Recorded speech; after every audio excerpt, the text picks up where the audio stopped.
Hello, this is video 47. We just talked about momentum and impulse and the impulse-momentum theorem conceptually. So now we're going to look at some questions. So let's look at example 1. A ball of mass 0.25 kilogram is rolling to the right at 1.3 meters per second. It strikes a wall and then it rebounds to the left at 1.1 meters per second. What's the change in momentum of the ball? That's the first part. So this is a plug and chug. Change in momentum, we call delta P, is the final momentum mvf minus the initial mvi. So it's just a plug and chug. But pretending that we weren't given a picture here, the reason I like this problem is because it says it rebounds at 1.1, so you know it's going in the opposite direction. So you have to remember to put that negative there. It's not going to be given to you.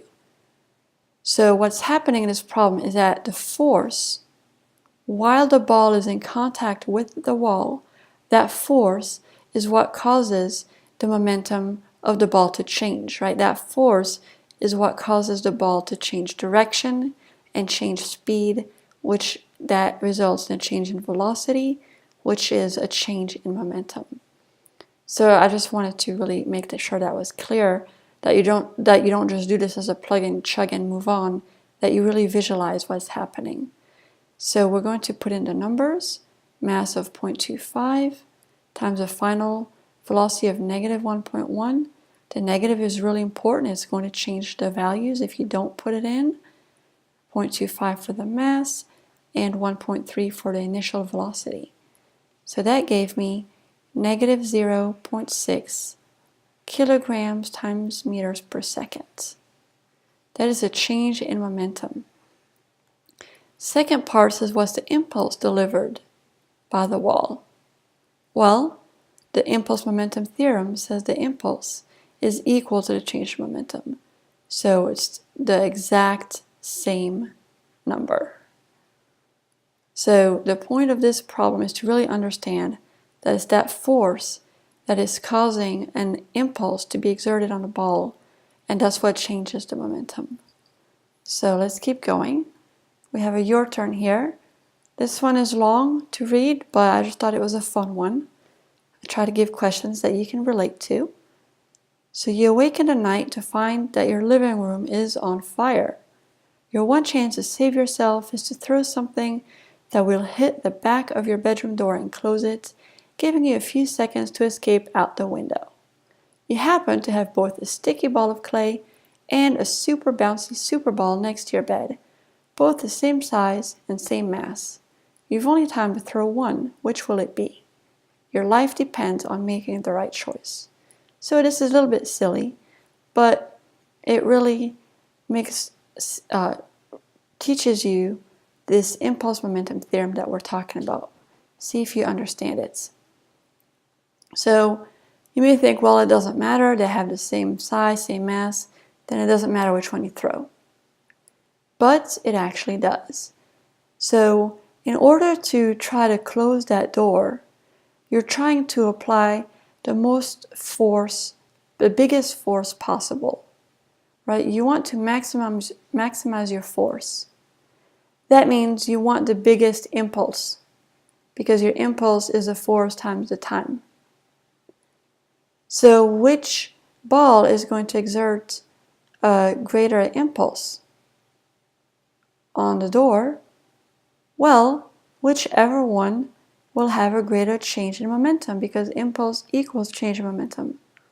So this is the thought process. Which one will have a greater change in momentum? That's the one that will have a greater impulse. That means that's the one that's going to apply greater force. So it turns out that the super ball has a greater change in momentum because the super ball bounces. That's why we just did the example where it bounces. If you're going this way and then you bounce, that's a big change in momentum because your speed has to change, but the direction has to change as well. So to get a VI here and then a VF here, that's a big change versus a ball of clay which you're going to hit at the wall's over here, and it might bounce a tiny bit. It's not very bouncy. So that's a smaller change in your velocity. That's a smaller change in momentum. So the answer is a superball. Let's look at one more example and then one more conceptual question. Example 2. A 500 kilogram rocket sled is coasting at 20 meters per second. It then turns on its rocket engines for 5 seconds with a thrust of 1,000 Newton. What is the final speed? So we read this problem, we realize, okay, something has a mass here, it has a certain speed, and then the speed is changing, so the velocity is changing, and it's changing because there was a force applied for a certain amount of time. So see how you really have to start visualizing what's happening in these problems to realize what kind of problem this is. This is an impulse momentum theorem. So the impulse equals the change in momentum, mvf minus mvi. Once you realize that this is a plug and chug, just make sure to really pay attention to the velocity. Are they positive or negative? So you're coasting in one direction, and then you've got this force that is in the same direction, and it's going to make you go even faster. So your VF is going to be same direction but faster. So really visualize which way the velocities are going. So we're trying to find VF, so we can solve for it by adding mvi to both sides and then dividing the whole thing by m. And now we're ready to plug and chug. The force is 1,000 multiplied by the time of 5 seconds plus the mass, which is 500, times the initial velocity, which is 20 meters per second. We divide all of this by the mass of 500. We get a final velocity or final speed here, because we're not worried about the direction, they're all going in the same direction, of 30 meters per second. Let's do one more question. It's a conceptual one. So you should be able to do this one kind of in your head without having to write down a bunch of numbers. Let's take a look. A force pushes the cart in this diagram for 1 second starting from rest. To achieve the same speed with a force half as big, the force would need to push for how long? So you need to figure out, well, which case is this? Is this the case where I'm increasing the time to increase the momentum? Or is this the case where the change in momentum or that impulse is not changing? So this is the case where the change in momentum is not changing for the two cases, because in both cases you're starting from rest, so V initial is 0. In both cases you're achieving the same speed. No matter what the force is, you're achieving the same speed. So it has the same VF. So that means that it has the same change in momentum. So when you look at the impulse momentum theorem, that change in momentum is staying constant. So that means that if you change the force, then the time is going to change in the opposite way.